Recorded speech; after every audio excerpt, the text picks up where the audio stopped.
حي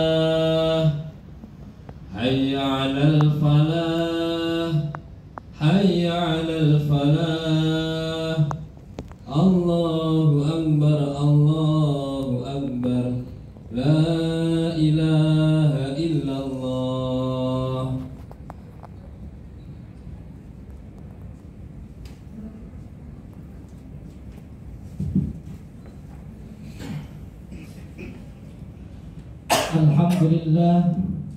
Alhamdulillahil malikid dayyan, wassalatu wassalamu ala Muhammadin sayyidi waladi adnan wa ala alihi wa sahbihi wa tabi'ihi ala marriz zaman.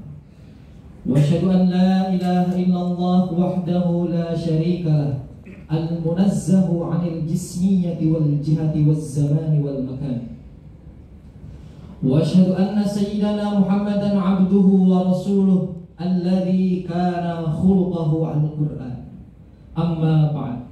Ibadur rahman, fa inni usikum wa nafsi bi taqwallahil mannan, al-qa'il fi kitabihil Qur'an, wa ma arsalnaka illa rahmatan lil alamin. Takwa adalah bekal seorang hamba ketika ia menghadap kepada Sang Pencipta. Untuk itulah dalam khutbah ini saya berwasiat, marilah kita perbaiki dan satukan niat serta tekad untuk meraih predikat golongan makhluk Allah yang muttaqin. Hadirin sidang Jumat rahimakumullah. Dari tahun ke tahun, aksi teror di negeri ini tak pernah berhenti. Tindakan kekerasan yang mengancam keselamatan khalayak ramai tak kunjung usai. Maka muncul deretan pertanyaan, jika benar Islam agama toleran, mengapa masih ada sebagian dari umatnya yang melakukan kekerasan? Jika Islam menjamin kebebasan beragama, mengapa masih ada umat muslim yang melakukan serangan terhadap gereja? Dan jika Islam membawa rahmat bagi semua, mengapa masih ada sebagian umat muslim yang melakukan bom bunuh diri? Kondisi ini tentu memprihatinkan dan memilukan. Karena sejatinya tindakan-tindakan tersebut akan mencoreng citra Islam yang senantiasa mengajarkan nilai-nilai perdamaian, yang senantiasa mengajarkan nilai-nilai kasih sayang, pun bertolak belakang dengan misi diutusnya dari Muhammad SAW sebagai rahmat bagi semesta alam. Wa ma arsalnaka illa rahmatan lil alamin. Ma'asyiral muslimin wa zumratal mu'minin rahimakumullah. Tindakan-tindakan tersebut merupakan bagian dari paham radikalisme. Secara sederhana, radikalisme adalah paham ekstrim yang melampaui batas dan menafikan toleransi. Agama menyebut kelompok ini dengan istilah al-ghulu. Al-Quran merekam dalam Quran surat Al-Maidah ayat 77. Allah melarang keras sikap melampaui batas. Qul ya ahlal kitab, katakanlah wahai Muhammad, wahai ahli kitab, la taqulu fi dinikum, janganlah kalian melampaui batas dalam agama kalian, ghairal haqqi, secara tidak benar. Agar kita terhindar dari paham radikal, terlebih dahulu harus mengenal ciri-ciri kelompok mereka. Cendekiawan Muslim dari Mesir, Syekh Yusuf Al-Qaradawi menjelaskan, setidaknya ada 5 karakter, ada 5 ciri kelompok ekstrim radikal. Yang pertama, mereka sering mengklaim kebenaran tunggal dan menyesatkan kelompok yang lain yang tak sependapat. Ini tentu bertolak belakang dengan tradisi Islam yang diajarkan oleh Nabi dan diwariskan para ulama yang menolak keras monopoli kebenaran tunggal dan mutlak. Lalu yang kedua cirinya adalah mereka seakan-akan mempersulit agama dengan menganggap ibadah sunnah menjadi wajib, ibadah makruh menjadi haram.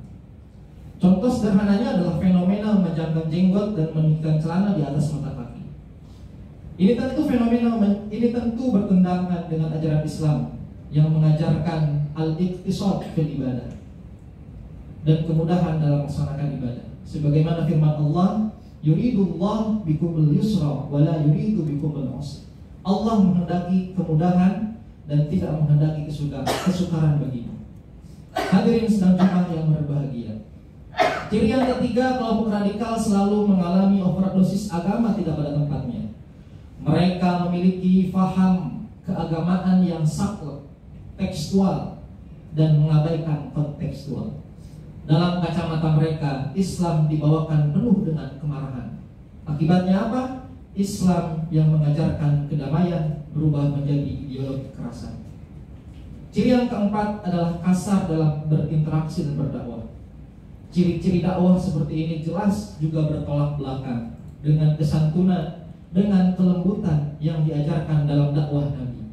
Sebagaimana firman-Nya, "Fabima rahmatin minallahi linta lahum, walau kunta faddan ghalidhal qalbi lam faddu min hawlik, fa'fu anhum wastaghfir lahum." Ciri yang kelima, mudah mengkafirkan orang lain yang tak sependapat. Mereka seolah menjadi polisi kebenaran yang berhak memutuskan siapa yang paling benar dan siapa yang paling tersesat. Ini tentu juga bertolak belakang dengan ajaran Nabi yang mendepankan tawadu, yang mendepankan sifat rendah diri, menjauhkan dari sifat sombong, dari takabur dan membanggakan diri. Hadirin sedang Jumat rahimakumullah.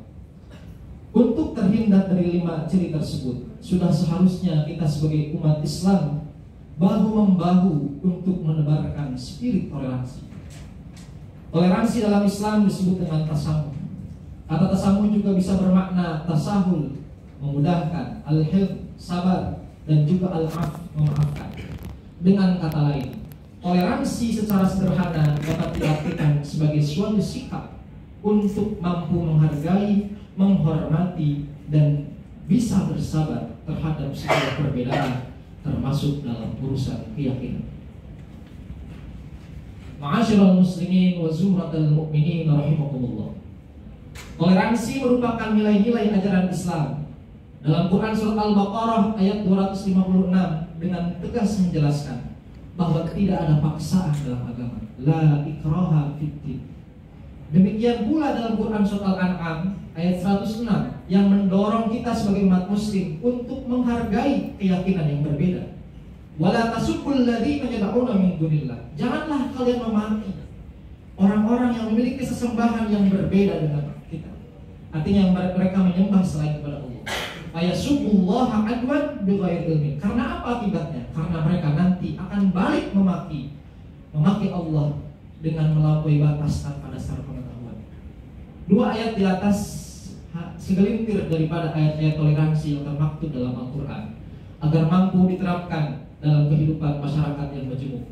Terlebih kita hidup di Indonesia yang beraneka ragam, baik suku, agama, ras, dan golongan. 14 abad yang lalu Nabi jelas-jelas telah mencontohkan kehidupan yang penuh dengan toleransi di dalam masyarakat yang dipimpinnya melalui prestasi yang sangat luar biasa yang disebut dengan Piagam Madinah. Di tengah kehidupan yang majemuk, Nabi mampu menata tatanan sosial masyarakat di segala sektor berdasarkan prinsip keadilan. Ma'asyiral muslimin wa zumratal mu'minin rahimakumullah. Sebagaimana Rasulullah dalam Piagam Madinah, Umar bin Khattab juga sukses membebaskan Yerusalem dengan menerbitkan Al-Uhdah Al-Umariyah yang memuat jaminan kebebasan beragama bagi seluruh penduduk Yerusalem.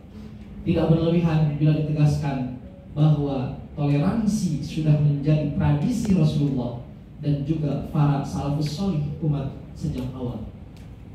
Hadirin sedang Jumat yang berbahagia, marilah kita senantiasa berlindung kepada Allah untuk dijauhkan dari paham radikalisme. Semoga paham toleran semakin tersebar dengan menghidupkan ajaran Islam sesuai titah Allah kepada Nabi, dengan senantiasa menanamkan spirit dakwah yang mengedepankan sikap tawasud, tawazun, i'tidal, dan tasamuh. Barakallahu li wa lakum fil Qur'anil azim wa nafa'ani wa iyyakum minal ayati wa dzikril hakim wa taqabbalallahu minni wa minkum innahu huwal ghafurur rahim.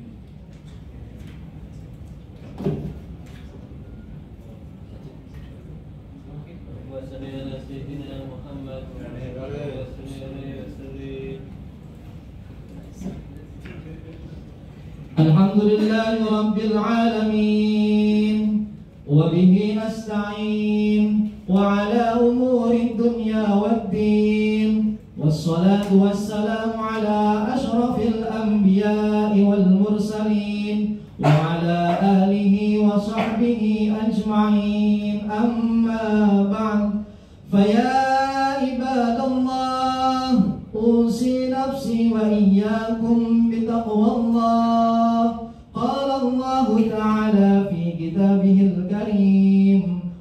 وأصدق القائلين.